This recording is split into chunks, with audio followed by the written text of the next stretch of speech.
మూతపడ్డ బడిని తెరిపించారు. బంగారు భవిష్యత్తుకు బాట వేశారు. ఒకే వంశం, ఒకే మతం, ఒకే భాష, ఒకే బాట. కొట్టాల గ్రామస్తుల జీవనయానం.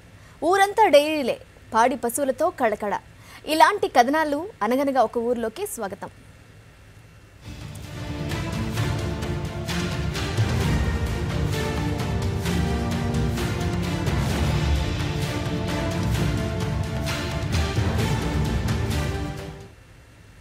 ఎవరో వస్తారు, ఏదో చేస్తారని ఆ ఊరి వాళ్ళు ఎదురు చూడదలుచుకోలేదు.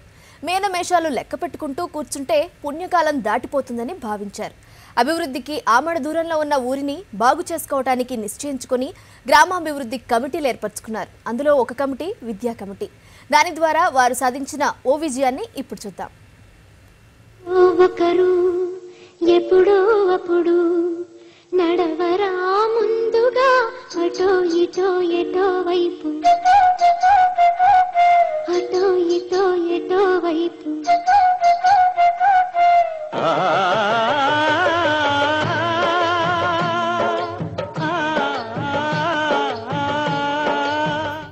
మొదటి అడుగు ఒంటరిదే. ఒక అడుగు పడితే దాన్ని 10 అడుగులు అనుసరిస్తాయి. సమస్యల చీకటిని పారదోలేలా చేస్తాయి. మనం చూస్తున్న ఈ ఊరు వరంగల్ జిల్లాలోని వంటిమామిడిపల్లి. ఈ ఊరి వాళ్ళు తమ జీవితాలను బాగు చేసుకోవాలని, ఊరిని అభివృద్ధి చేసుకోవాలని ఒక తాటిపైకి వచ్చారు. అందరూ ఒకే మాట మీద నిలిచారు. వీరికి బాల వికాస స్వచ్ఛంద సేవా సంస్థ సహకారం అందిస్తూ వస్తోంది. తెలుగు మీడియం నడిచేది. దాన్ని ఒక 5 సంవత్సరాల నుండి మూతపడేది. స్కూలుకు ఇంగ్లీష్ మీడియం లేక స్కూల్ మూతపడేది. దాన్ని మా పిల్లలను ఇది వరకు 5 సంవత్సరాల నుండి వివిధ పక్క ఊర్లో ఉండే ఇంగ్లీష్ మీడియం స్కూళ్ళకు పంపించేది. దాని ద్వారా మా యొక్క 75 నుండి 80 లక్షల వరకు అమౌంట్ వివిధ స్కూళ్ళకు చేరేది. మేము మా ఊర్లో బాల వికాస స్వచ్ఛంద సంస్థ ద్వారా ఒక యూనిట్కి వచ్చి మన 75 నుండి 80 లక్షల రూపాయలు వివిధ స్కూళ్ళకు పోవడానికి మన ఊరిలో ఉన్న స్కూల్నే మనం రీఓపెన్ చేయించుకొని ఇంగ్లీష్ మీడియం మార్చుకుందామని వాళ్ళు ముందుకు వచ్చి మమ్మల్ని ఒక యూనిట్గా చేర్చి దాని ద్వారా ఒక విద్యా కమిటీ అనే కమిటీని ఏర్పాటు చేసుకున్నాం. దానికి ఒక చైర్మన్, ఒక వివిధ సభ్యులను ఏర్పాటు. దాంట్లో నేను కూడా ఒక సభ్యున్నే. ఊరి బాగు కోసం వీరు పలు కమిటీలను ఏర్పాటు చేసుకుంటే అందులో ఒకటి విద్యా కమిటీ. ఇంగ్లీషు మీడియం చదువు లేదనే కారణంగా 3 సంవత్సరాల క్రితం మూతపడిన ప్రభుత్వ పాఠశాలను అందరూ కలిసి తిరిగి తెరిపించారు. ప్రైవేట్ స్కూళ్లలో చదువుతున్న వంటి మామిడిపల్లి పిల్లలు ప్రతి సంవత్సరం 1 కాదు 2 కాదు ఏకంగా 70-80 లక్షల రూపాయలు ఖర్చు చేస్తున్నారు. అంత డబ్బు ఖర్చు పెట్టకపోతే ఇంగ్లీష్ మీడియం చదువులు ఈ పిల్లలు చదవలేరు. ఈ పరిస్థితుల్లో ఊరిలోని తల్లిదండ్రుల ఆలోచనలో మార్పు తెచ్చి తలకు మించిన భారం వద్దని నచ్చచెప్పారు బాల వికాస సంస్థ కార్యకర్తలు. ఊర్లోనే ఉన్న ప్రభుత్వ పాఠశాలని ఇంగ్లీష్ మీడియంలోకి మార్చుకుందామని విద్యా కమిటీ నిర్ణయించింది.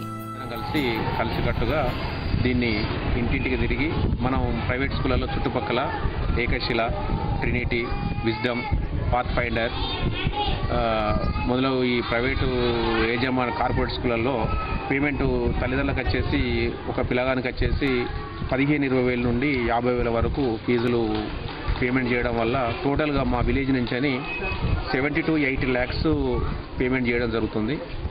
ఇలా కాకుండా మన స్కూల్ని రీఓపెనింగ్ చేసుకుంటే ఎలా ఉంటుందనే ఆలోచనతో బాల వికాస వాళ్ళు డిఓ గారిని, ఎమ్మెల్యే గారిని, ఎంపీ గారిని, కలెక్టర్ గారిని సంప్రదిస్తే ఇమ్మీడియట్లీ ప్రాసెస్ స్టార్ట్ చేయని కలెక్టర్ గారు కూడా లెటర్ ఇవ్వడం వల్ల మాకు కంపల్సరీ ఇది ఇంగ్లీష్ మీడియం స్కూల్ జరుగుతుంది up to upper primary school వరకు అని ఒక ఖచ్చితమైన నిర్ణయం తీసుకొని విలేజ్లో అందరం కలిసి 10 మందిని 10 వార్డులు తిరిగి ఇంటింటికి తిరిగి అందరం అడ్మిషన్ ఓకే అని చెప్పుకొని మళ్ళీ ఒక మీటింగ్ పెట్టుకొని మనిషి 1000 రూపాయలు దీన్ని పునరుద్ధరించాలంటే ఈ బిల్డింగ్లన్నీ మొత్తం టోటల్ శిథిలావస్థలో ఉంటే వీటిని రీచ్ చేయడానికి, పేమెంట్ చేయడానికి, చిన్న చిన్న మెయింటెనెన్స్ చేయడానికి మనిషి 1000 రూపాయలు మేము కాంట్రిబ్యూషన్ చెల్లించుకొని ఒక 250 మెంబర్స్ వరకు 2,05,000 మేము చేసుకొని బాల వికాస ఆధ్వర్యంలో దీనికి సున్నాలు. ఇప్పుడు ఈ ప్రభుత్వ ఇంగ్లీష్ మీడియం పాఠశాలలో తమ పిల్లల్ని చదివిద్దామని చుట్టుపక్కల గ్రామాల తల్లిదండ్రులు పోటీ పడుతున్నారు. అయితే నేర్చుకుందామంటే తగిన వసతి సౌకర్యాలు లేవు. ప్రభుత్వం వెంటనే కలుగజేసుకొని రూములు కట్టించి తగినంత మంది ఉపాధ్యాయులను నియమించాలని స్థానికులు కోరుతున్నారు. గవర్నమెంట్ దయచేసి ఏంటంటే రూమ్స్ అనేది ఒక 5 నుండి 6 రూములు మాకు కేటాయించవలసిందిగా కోరుతున్నాము. అవి త్వరగా వెళ్తే నెక్స్ట్ ఇయర్ అయినా ప్రతి ఒక్క ఎవరిని వద్దనకుండా ప్రతి ఒక్క పిల్లవాడిని మేము చేసుకునే బాధ్యత మా మీద, మా ఊరు ప్రజల మీద, మా విద్యా కమిటీ మీద కంపల్సరీ ఉన్నది. దాని గవర్నమెంట్ దయచేసి తొందరగా మాకు ఒక 6 రూములు కేటాయించి మా ఊర్లో ఇప్పుడు 7th వరకే అంటారు, 7th కాదు 10 వరకు కేటాయించి model school KG to PG అనే విద్య కూడా. మూతపడ్డ పాఠశాల తెరుచుకుంది. ఊర్లోని స్కూలు పిల్లలతో కలకలలాడుతోంది. పిల్లల తల్లిదండ్రుల అభిరుచి మేరకు ఇంగ్లీష్ మీడియంలోనే చదువులు కొనసాగిస్తున్నారు. ఇందుకోసం కావాల్సిన సిబ్బందిని సమకూర్చుకోవడానికి అందరూ కష్టపడ్డారు. పిల్లలు కూడా దీనిపై సంతోషంగా ఉన్నారు. ఇక్కడ స్కూల్ పెట్టారు, 1 నుంచి 7 వరకు స్కూల్ పెట్టారు. ఇక్కడ గేమ్స్, లైబ్రరీ, ప్లే గ్రౌండ్ అంతా బాగుంది. చెట్లు కూడా బాగా నాటారు, నీళ్లు కూడా పోస్తున్నారు. ఇక్కడ బెంచెస్ కూడా బాగా అరేంజ్ చేశారు, కలర్స్ కూడా బాగానే వేశారు. ఇక్కడ సార్స్, టీచర్స్ కూడా చాలా బాగా ఉన్నారు. ఆ స్కూల్లో చాలా ఫీజు ఉంటే కట్టలేకపోతున్నారు, అందుకే నన్ను ఇందులోకి జాయిన్ చేసి. ఇప్పుడు ఇక్కడ ఎట్లుంది? ఇప్పుడు స్వచ్ఛంద సంస్థ బాలిక స్కూల్లో UBSలో. గ్రామస్తులందరూ తమలోని బద్ధకాన్ని వదిలిపెట్టి అందరూ ఐకమత్యంగా ఉండి బాల వికాస స్వచ్ఛంద సేవా సంస్థ ప్రోత్సాహంతో ముందుకు కదలడంతో ఒక మూతపడ్డ స్కూలు తెరుచుకుంది. ప్రైవేటు స్కూళ్ల ఫీజుల దోపిడీకి అడ్డుకట్టపడింది. అంతేకాదు ప్రభుత్వ పాఠశాలలంటే ఉండే చిన్న చూపుకు అందరూ కలిసి తెరదించారు. గ్రామస్తుల శ్రమను అభినందించిన డిప్యూటీ సీఎం కడియం శ్రీహరి సర్కార్ పరంగా అందించాల్సిన అన్ని రకాల సౌకర్యాలను వెంటనే అందేలా చూస్తానని హామీ ఇచ్చారు. స్థానిక ఎమ్మెల్యే ఆరూరి రమేష్ కూడా ప్రోత్సాహం కొనసాగుతుందని అంటున్నారు. సాక్షి న్యూస్, వర్ధన్నపేట, వరంగల్ జిల్లా. 300 సంవత్సరాల క్రితం ఒకే వంశానికి చెందిన 5 కుటుంబాల సభ్యులు ఆ ప్రాంతానికి వచ్చి ఓ గ్రామాన్ని ఏర్పాటు చేసుకున్నారు. ఆ తర్వాత ఆ గ్రామంలో ఆ 5 కుటుంబాలు ఎన్ని కుటుంబాలయ్యాయి? ఆ కుటుంబాల వాళ్ళందరూ తమ పూర్వీకుల గురించి ఏమనుకుంటున్నారు? Who is the lover? Allah. Who is Ar-Rahman? Allah. Who is Al-Mannan? La ilaha illallah. Muhammadur Rasulullah. Muhammad is the messenger. Allah is our. ఇది ఇప్పటి సంగతి కాదు. దాదాపుగా 300 సంవత్సరాల క్రితం నాటి మాట. ఓ 5 కుటుంబాలు ఇక్కడికి వలస వచ్చి స్థిర నివాసం ఏర్పరచుకున్నాయి. 5 కుటుంబాలన్నీ ముస్లిం మతానికి చెందినవే. వారి సంతతి అభివృద్ధి ఇప్పుడు ఈ ఊరిలో 150 దాకా కుటుంబాలు తయారయ్యాయి. అనంతపురం జిల్లా గుంతకల్లు మండలం కొట్టాల గ్రామం అంతా ఇస్లాం మతానికి చెందినవారే. అందులోనూ ఒకే వంశానికి చెందినవారు నివాసం ఉండడంతో ఈ చుట్టుపక్కల ప్రాంతాల్లో ఈ ఊరు ప్రాధాన్యతను సంతరించుకుంది. సంవత్సరాలు అవుతుంది ఇక్కడ మా తాతోళ్ళు కాకుంటే అట్లే జరుగుతుంది కాబట్టి అంతా మొత్తం ముస్లిమ్స్. వేరే వేరే క్లాసులు ఏం లేరు. అప్పటి నుండి ఉత్త ముస్లిమ్స్లు ఉన్నారు కాబట్టి అప్పటి నుండే ముస్లిమ్స్లే ఉండేది. అంటే ఇందులో ఒక ఇండ్లు కూడా లేదు. ఈ ఊర్లో అప్పట్లో ఎక్కడి నుంచి వచ్చి ఉన్నారో తెలియదు కానీ కనీసం అంటే మా తాతోళ్ళు 5 మంది ఇట్లా వర్గాలుగా ముస్లిం ఉన్నారు కాబట్టి దాని గురించి ఊరి డెవలప్మెంట్ అయింది. ఇంకా సొంతంగా పనులు పోయేది, ఊరి ఆధారం పడుకోకుండా కూలిపోయి పనులు చేసుకుని ఇంకా ఎవరు కుటుంబం బరువు వాళ్ళు చేసిన గవర్నమెంట్ ఉంటే కానీ ఎట్లా. ఈ కొండ ప్రాంతంలో ఎందుకు కట్టుకున్నారంటే ఆవులు అవి మేకలు అవి ఉన్నాయి కాబట్టి కొండ ప్రాంతంలో కట్టుకున్నారు, లేకుంటే వీళ్ళు కూడా కట్టుకున్నారు. ఒకే వంశానికి చెందిన సయ్యద్ కాసిం, మూకే సాహెబ్, దేవుల్ రాజా సాహెబ్, మారు సాబ్, రూజు సాహెబ్ ఈ 5గురిని తమ తాతలుగా ఈ ఊరి వారు భావిస్తారు.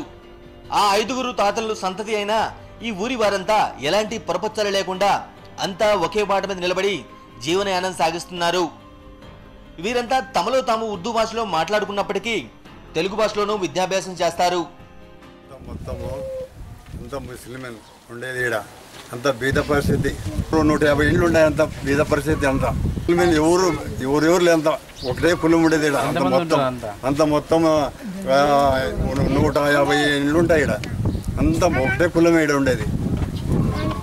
यहाँ पर क्या है तमाम बस्ती सब मुसलमान की है। यहाँ पर तमाम बस्ती सब मुसलमान की है और यहाँ पर एक ही ख़ानदान के इंसान हैं और सब के सब मुसलमान हैं। और फिर तमाम हजरात यहाँ पर बच्चे से लेकर बूढ़े तक तमाम हजरात रोज़ा रखते हैं और फिर औरतें भी यहाँ पर रोज़ा रखते हैं। सब 5 वक्त नमाज एहतमाम के साथ यहाँ पर चल रही है और अल्लाह का ज़िक्र और रमज़ान का मुबारक पाक महीने के अंदर बाकी के काम और इबादत के काम करते हैं। వ్యవసాయం మీద ఆధారపడి జీవించే గ్రామస్తులు ఎలాంటి చెడు అలవాట్లను దరిచేరనీయకుండా అంతా పద్ధతి ప్రకారం ఒకరికొకరు సాయం చేసుకుంటూ జీవిస్తున్నారు. ఈ ఊరి పాఠశాల ప్రధానోపాధ్యాయుడు మాధవ ఈ ఊరి గురించి ఏం చెబుతున్నారో మీరేనండి. పాఠశాల ప్రధానోపాధ్యాయునిగా పనిచేస్తున్నాను. దాదాపు 2009 నుంచి ఇక్కడే పనిచేయడం జరుగుతుంది.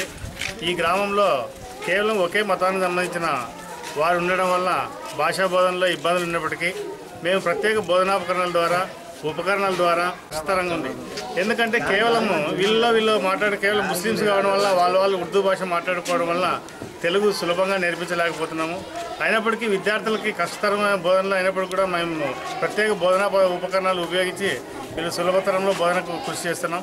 ఈ గ్రామంలో ముఖ్యంగా కష్టాన్ని నమ్ముకొని బతికేవాళ్ళు. అయినప్పటికీ పిల్లలు ఈ మధ్య కాలంలో మన జరిగినటువంటి SSC ఫలితాల్లో ఈ గ్రామానికి చెందిన అబ్బాయి 10వ తరగతి ఫలితాల్లో అత్యుత్తమ ఫలితాలు సాధించడం నిజంగా గర్వకారణం. ఈ గ్రామంలో ఇంకా ఏంటంటే వీళ్ళకి ఇంటికి వచ్చిన తర్వాత కేవలం వాళ్ళ ఇంటి పనుల్లో తప్ప పిల్లలు చదువుకోవడానికి ఉండదు. ఇంకా ఈ గ్రామంలో ముఖ్య విశేషం ఏంటంటే ఎటువంటి చెడు అలవాట్లకి గ్రామస్తులు లేదు. గ్రామంలో సారా అమ్మకాలు కానీ వివిధ రకాల వ్యసనాలకు అలవాటు చేసుకునే ఏమాత్రం ఆస్కారం లేదు. ముఖ్యంగా ఈ గ్రామంలో యువకులు క్రీడల్లో అయితేనే మంచి ప్రతిభావంతులు. ఇటీవల కాలంలోనే మెరిట్తో ఒక అబ్బాయి అబ్దుల్ అనే అబ్బాయి అగ్రికల్చర్ డిపార్ట్మెంట్కి సంబంధించి సెలెక్ట్ కావడం కూడా గర్వకారణం. ఇంటర్మీడియట్ ఫలితాలు దాదాపు 70-80% ఫలితాల్లో ఉత్తీర్ణత సాధించారు. ఒక ఊరన్నాక ఆ ఊరిలో అన్ని కులాల మతాల ప్రజలుంటారు. పలు కులాల మతాల వైవిధ్యం పుష్కలంగా కనిపిస్తుంది. అయితే కొట్టాలలో మాత్రం కేవలం ఇస్లాం మతానికి చెందినవారే ఉండటం ప్రత్యేకతను సంతరించుకున్న విషయం.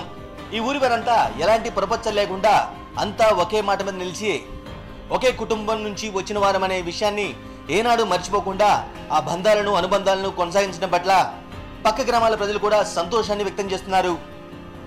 తమ పూర్వీకుల వారసత్వాలను కట్టుబాట్లను వదలకుండా పాటిస్తున్న కొట్టాల గ్రామస్తులను అభినందిస్తున్నారు.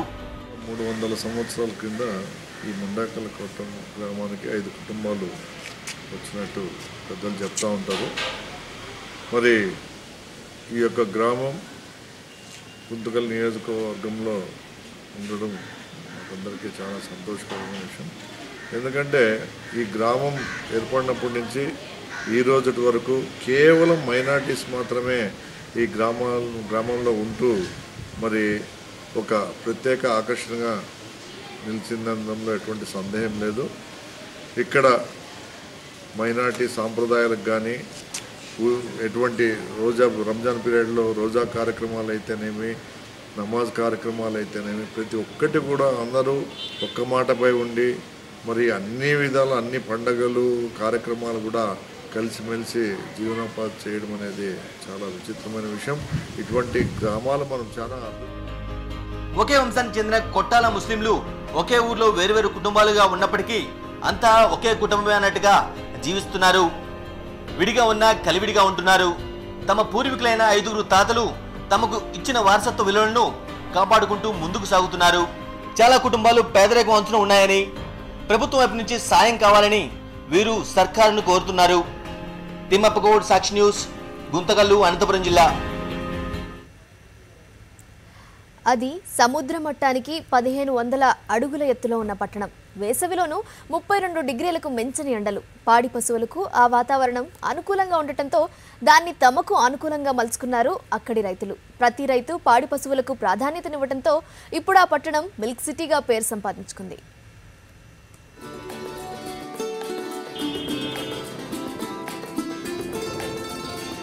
చిత్తూరుకు 40 కిలోమీటర్ల దూరంలో ఉన్న పట్టణం ఇది. బెంగళూరుకు ఆ పట్టణానికి మధ్యన దూరం 100 కిలోమీటర్లు. సముద్ర మట్టానికి 1500 అడుగుల ఎత్తులో ఉంది. భౌగోళికంగా దీనికున్న ప్రత్యేకతల వల్ల ఇక్కడి వాతావరణం వేసవిలోనూ కూల్గానే ఉంటుంది. సంవత్సరంలో అన్ని కాలాలు దాదాపుగా చల్లచల్లగా హాయిగా ఉంటాయి. ఈ వాతావరణం మనుషులకే కాదు పాడి పశువులకు అనుకూలం. అన్ని రకాల పాడి పశువులు ఇక్కడ నుంచి పాల దిగుబడిని ఇస్తున్నాయి. సాగునీటి కొరత ఉన్నప్పటికీ ఇక్కడి రైతులు ఆందోళన చెందకుండా పాల ఉత్పత్తిపై ఫోకస్ పెట్టి తమ ఆర్థిక పరిస్థితిని మెరుగుపరుచుకుంటున్నారు. ఇప్పుడైతే ప్రతి కుటుంబం పాలతో ఈరోజు జీవనం గడిపే పరిస్థితి ఉంది. ఈరోజు ఈ కరువులో ఈ వర్షాలు తక్కువ ఉండే టైంలో పాల వ్యాపారం కానీ చేయకుంటే, పశు పోషణ కానీ లేకుంటే ఎన్నో కుటుంబాలు వీధిని పడి ఈ రాష్ట్రాన్ని కూడా వదిలిపెట్టే పరిస్థితి వచ్చిండేది. అందుకనే పలమనేరుని కూడా చాలామంది మిల్క్ సిటీగా పిలుస్తూ ఉంటారు. ఈ పలమనేరులో కూడా ఇప్పటికే దాదాపు పెద్ద పెద్ద పేరు పొందిన కంపెనీలు, దాదాపు 10 కంపెనీలు అయితే ఇక్కడ ఫ్యాక్టరీలు కూడా పెట్టినాయి, ఉద్యోగ అవకాశాలు ఇచ్చినాయి. చాలా సంతోషం. ఇంకా కూడా 4 రోడ్ల దగ్గర SEZలో కూడా 25 ఎకరాల్లో ఒక ఫ్యాక్టరీని కూడా నెలకొల్పుతూ ఉన్నారు. చిన్న చిన్న ఫ్యాక్టరీలు ఉన్నాయి, మిల్క్ కలెక్షన్స్ ఉన్నాయి. మామూలుగా 20 సంవత్సరాలుగా ఆవుల మీద ఆధారపడి జీవిస్తూ ఉన్నాం. ఎందుకంటే వర్షాధారం తక్కువయ్యి నీళ్లు లేక ఇబ్బందుల వల్ల వ్యవసాయం చేయలేక ఆవుల మీదనే ఆధారపడినాం. కాబట్టి ఆవులతోనే మా కుటుంబాలని పోషించుకుంటూ ఉన్నాం. కాబట్టి ఇక్కడ డైరీలు పలమనేరు సరౌండింగ్లో డైరీలు అయితే ఎక్కువ ఉన్నాయి. పలమనేరు సరౌండింగ్లో పాల డైరీలు ఎక్కువగా ఉంది. కారణం ఏమంటే ఇక్కడ వాతావరణం అనుకూలంగా ఉంది. ఏ రకమైన పశువులైనా కానీ బాగా ఉన్నాయి. కాబట్టి అన్ని రకాల సంకర జాతి కావచ్చు, హెచ్ఎఫ్ కావచ్చు, జెర్సీ కావచ్చు, ఏ జాతి పశువులైనా ఈ క్లైమేట్కి ఈ వాతావరణానికి తట్టుకుంటాయి. కాబట్టి పలమనేరు సరౌండింగ్లో కూడా ఎక్కువ డైరీలు ఉండేకి కానీ పాలు ఉత్పత్తికి కానీ పెరిగింది.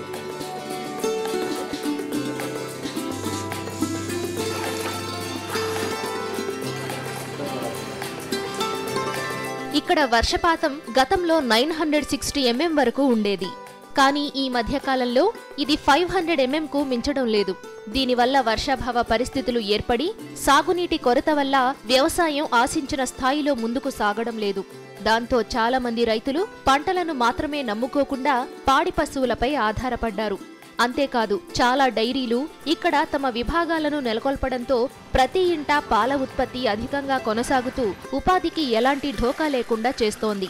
15 వరకు డైరీలు ఇక్కడ పాల సేకరణ చేస్తూ రైతులకు చేదోడు వాదోడుగా ఉన్నాయి. ప్రతి ఒక్క రైతు ఆవులపైన డిపెండ్ అవ్వాల్సిన పరిస్థితి వస్తూ ఉంది. దానికి తగ్గట్టుగానే పలమనేరుకు మిల్క్ సిటీ అని పేరు వచ్చింది. మిల్క్ సిటీ అని ఎందుకు పేరు వచ్చింది? ఇక్కడ డైరీలు పాలు ఎంత ఉత్పత్తి జరుగుతుందో అర్థం చేసుకుని డైరీ వాళ్ళు అంత ఎక్కువ డైరీలు ఇక్కడికి వచ్చి స్థాపించినారు. రైతులు కూడా కాస్త కోస్త అనుకూలంగా ఉంది. ఇదే విధంగా ఆవులు సాకాలనుకుంటే నేను ఒక చిన్న విషయం చెప్తాను. మినరల్ మిక్చర్ అనేది కంపల్సరీగా వాడండి. ఆవు ఆరోగ్యంగా ఉండాలనుకుంటే మినరల్ మిక్చర్ కంపల్సరీగా వాడుకుంటే ఆవు ఆరోగ్యం, పొదుగు వాపు కానీ ఇతర ఏ జబ్బులు రాకుండా దీని ద్వారా చాలా వరకు ఉపయోగం ఉంది. పలమనేరు పరిసర ప్రాంతాల్లో ఈ పడమటి మండలంలో వాతావరణం అనుకూలించడం వల్ల పలు ప్రాంతాల నుంచి తీసుకొచ్చిన వివిధ రకాలైన దేశీ ఆవులు కావచ్చు, హైబ్రిడ్ జాతి రకమైన ఆవులన్నీ కూడా ఇక్కడ ఈ వాతావరణానికి అనుకూలంగా బాగా పెరగడము, ఎటువంటి వ్యాధులు ఎటువంటి ఇబ్బందులు లేకుండా ఆ పశు సంరక్షణ ఈ ప్రాంతం రైతులు ప్రతి సంరక్షణని శుభ్రంగా చేయడం వల్ల, పశువుల్ని శుభ్రంగా చూసుకోవడం వల్ల గణనీయమైన పాల ఉత్పత్తి ఈ పలమనేరు పరిసర ప్రాంతాల్లో అందుతూ ఉంది. అదే కారణం చేత పలు రకాలైన సంస్థలకు సంబంధించిన సుమారు 10 నుంచి 20 డైరీల దాకా పలమనేరు పరిసర ప్రాంతాల్లో ఏర్పాటు చేయడము, రైతుల యొక్క పాలని దాదాపు రోజుకి 3 లక్షల లీటర్లను సమీకరిస్తూ ఉన్నారు. అదేవిధంగా ఇక్కడ వర్షాభావ పరిస్థితుల వలన రైతులు పెట్టుబడులు పెట్టలేని పరిస్థితుల్లో చాలామంది ఈ పాడి పరిశ్రమ పైన ఆధారపడి ఈ పాడిని జీవనంగా చేసుకొని జీవనం సాగించే పరిస్థితుల్లో ఈ పలమనేరు ప్రాంతానికి, పలమనేరు పట్టణానికి మిల్క్ సిటీ అనే పేరు వచ్చింది. ప్రతిరోజు 4 నుంచి 5 లక్షల లీటర్ల పాలను ఉత్పత్తి చేస్తూ పాడి పశువులతో నిండిపోయిన పలమనేరును ఇప్పుడు చాలా మంది మిల్క్ సిటీగా పిలుస్తున్నారు. తమ ప్రాంతానికి వచ్చిన పేరుకు తగ్గట్టుగానే ఇక్కడి రైతులు కూడా పాడిపై అవగాహన పెంచుకుని నిరంతరం కష్టపడుతున్నారు. వాతావరణ మార్పుల వల్ల వర్షపాతం తక్కువై సాగు తగ్గిపోతున్న సమయంలో వెంటనే తమ రూటు మార్చి పాల ఉత్పత్తిపై తమ దృష్టిని కేంద్రీకరించిన రైతులు అభినందనీయులు. సాక్షి న్యూస్, చిత్తూరు జిల్లా.